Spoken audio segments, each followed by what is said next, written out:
বিরতির পর স্বাগত। আগ্রাকে ঐতিহ্যের শহর হিসেবে মর্যাদা দেওয়ার প্রস্তাবে সায় দিল না সুপ্রিম কোর্ট।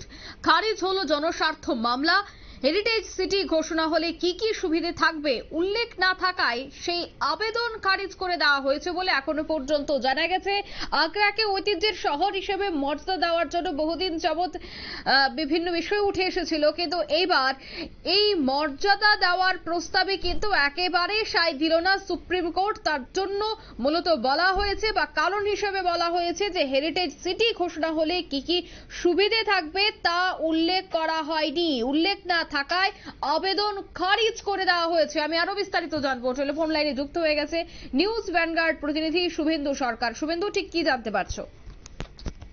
দেখো অঙ্কিতা, সুলতানি জামানার এই আগ্রা দুর্গ থেকে আগ্রায় কিন্তু দুর্গ থেকে মুঘল সম্রাট শাহজাহানের তৈরি তাজমহল সবকিছুই রয়েছে এখানে, এবং ঢিলছোড়া দূরত্বের মধ্যে মুঘল সম্রাট আকবরের সমাধিক্ষেত্র রয়েছে, সেকেন্দ্রা এবং তার স্মৃতি বিজড়িত ফতেপুর সিক্রি সবই কিন্তু রয়েছে। মানে একগুচ্ছ বিশ্ব ঐতিহ্য ক্ষেত্র, ওয়ার্ল্ড মানে যেটাকে ওয়ার্ল্ড হেরিটেজ সাইট বলা হয়ে থাকে, সেটা কিন্তু রয়েছে উত্তরপ্রদেশের এই আগ্রার ঐতিহ্যের শহরে। কিন্তু তারপরেও একে আগ্রাকে ঐতিহ্যের শহর হিসেবে মর্যাদা দেওয়ার প্রস্তাবে সায় দেয়নি শীর্ষ আদালত। দেখো, শুক্রবার সুপ্রিম কোর্টে এই সংক্রান্ত একটি জনস্বার্থ আবেদন খারিজ করে দিয়েছে সুপ্রিম কোর্ট। বৃহস্পতিবার অভয় এস ওকা এবং বিচারপতি উজ্জ্বল ভুঁইয়ার বেঞ্চ 1948 সালের ওই জনস্বার্থ মার্জনা করো 1984 সালের ওই জনস্বার্থ মামলা খারিজ করেছে, এবং অর্থাৎ সেই 1984 সাল থেকে কিন্তু সেই মামলা চলছিল। আগ্রা শহরকে হেরিটেজ সিটি ঘোষণার পর কি বিশেষ সুবিধা দেওয়া যেতে পারে সেই বিষয়ে আবেদন করে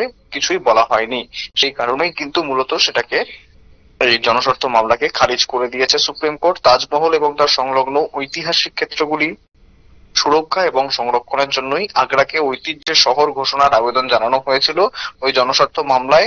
তবে আবেদনকারীর পক্ষে আইনজীবী সুপ্রিম কোর্টকে জানিয়েছিলেন আগ্রা শহর হাজার বছরের বেশি পুরনো, সেখানে তাজমহল, আগ্রা দুর্গ সহ নানান সংরক্ষিত ঐতিহাসিক সৌধ রয়েছে।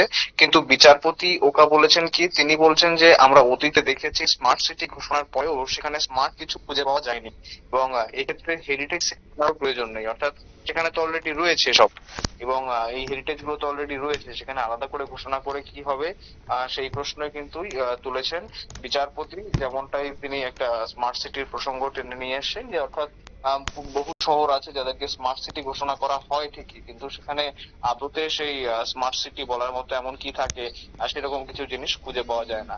যে কারণে এই যুক্তি দেখিয়ে কিন্তু মামলা খারিজ করে দিয়েছে সুপ্রিম কোর্ট। অঙ্কিতা, একদমই ধন্যবাদ শুভেন্দু। অর্থাৎ আগ্রাকে ঐতিহ্যের শহর হিসেবে মর্যাদা না দেওয়ার প্রস্তাব দিল সুপ্রিম কোর্ট, খারিজ করে দেওয়া হয়েছে এই জনস্বার্থ মামলা। তার জন্য একাধিক বিষয় এবার তুলে ধরা হয়েছে কোর্টের পক্ষ থেকে। বিশেষ করে হেরিটেজ সিটি ঘোষণা করা হলে কি কি মর্যাদা বা কি কি উল্লেখ করা প্রয়োজন সেই বিষয়গুলি তুলে ধরেই এই মুহূর্তে সিদ্ধান্ত জানালো সুপ্রিম কোর্ট। নিয়ে নিচে ছোট্ট একটি বিজ্ঞাপন বিরতি, সঙ্গে থাকুন।